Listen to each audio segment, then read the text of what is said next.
Welcome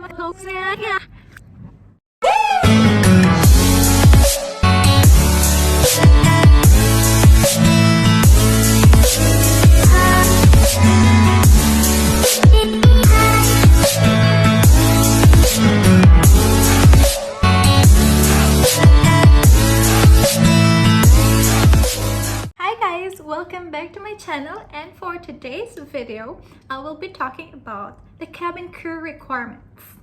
So each airline have different cabin crew requirements, may it be domestic airline or may it be international airlines. So today I will be sharing with you the requirements based on my research on these specific airlines.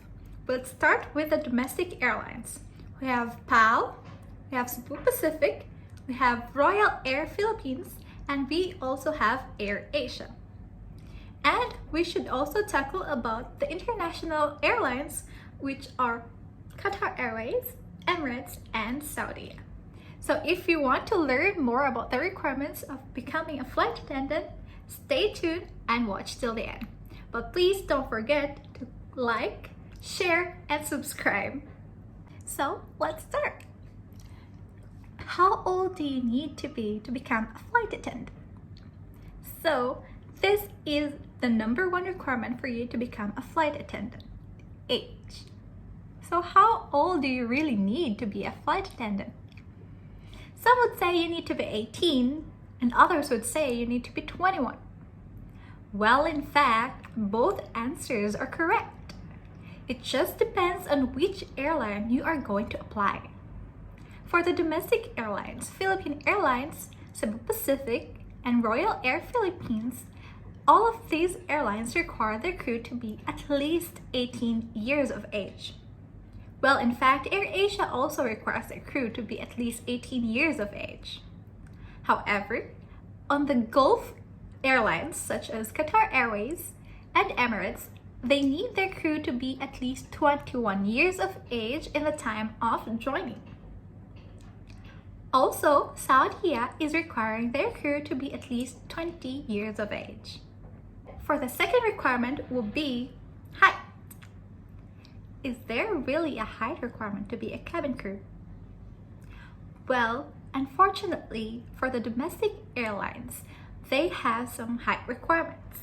For Philippine Airlines, they need the female to be at least 5 foot and 3 inches tall. And for the male, they require them to be at least 5 foot and 6 inches tall. Let's go to Cebu Pacific. For Cebu Pacific, they require their cabin crew. For the female, they have 5 foot and 3 inches tall requirement. And for the male, they require their cabin crew to be at least 5 foot and 7 inches tall. Let's go to Royal Air. For Royal Air Philippines, they require their crew to be at least 5 foot and 3 inches for female. And for male, they require at least 5 foot and 5 inches tall. For Air Asia, they require their cabin crew to at least have 157 centimeters for female and 170 centimeters for male. Now, let's go to the international airlines. For the international airlines, Qatar Airways and Saudi, they don't require any height. However, you have to pass the arm reach test. Arm reach test that is 212 centimeters.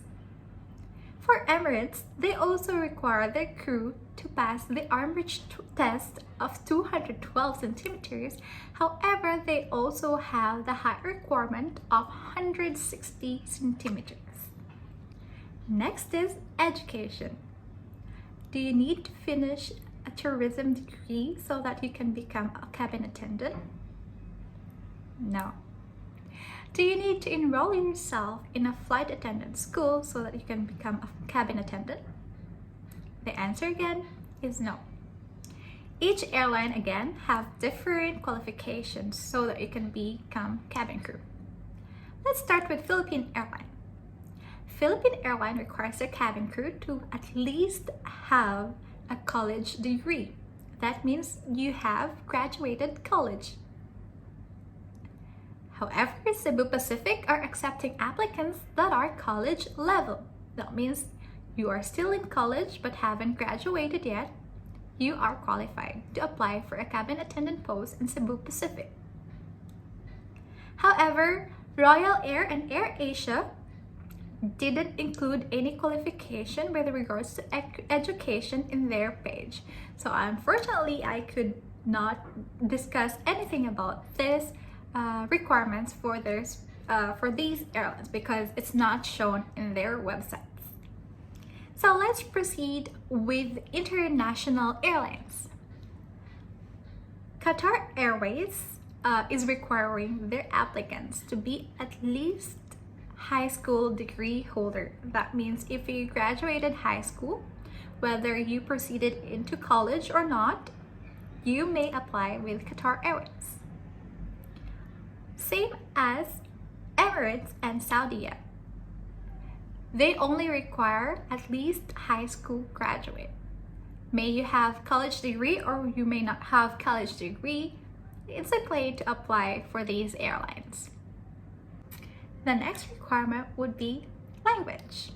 For Philippine Airlines, they require their cabin attendant to be able to speak and write English and Filipino. For Cebu Pacific as well, they require proficiency in both English and Filipino. AirAsia and Royal Air didn't put any qualifications with regards to language in their official sites. Let's proceed with the international airlines. Of course, since it's an international airline, fluency in English, both in writing and speaking, are required. Moving forward, let's talk about tattoos. So, AirAsia, Philippine Airlines, and Cebu Pacific didn't stated anything with regards to tattoos. Royal Air, on the other hand, stated that if there is a tattoo, it shouldn't be visible when wearing the uniform. Let's proceed to international airlines. For Qatar Airways, unfortunately, no tattoos is allowed at all, may it be visible or not visible when wearing the uniform. Emirates is allowing tattoos, however, it shouldn't be visible in uniform. Saudi as well didn't post anything with regards to tattoos. Some other airlines are requiring cabin crew to be relocated, such as Cebu Pacific are requiring their cabin attendant to be willing to be relocated outside Metro Manila. Qatar Airways is also requiring the willingness to be relocated in Doha, Qatar. And for AirAsia, they required their crew to have a clear skin without acne marks, no visible marks in the hands and legs, and also with a good set of teeth and a lovely hair. For Qatar Airways, Emirates, and Saudia, they require their crew to be physically fit for the demanding role. Qatar Airways and Emirates requires positive attitude, outgoing personality, and can adapt to a multicultural team. So, I hope you learned something from today's video, and just a gentle reminder, just keep on trying. Never ever give up on that dream. It's gonna be a bumpy ride, but the view from up there would be all worth it.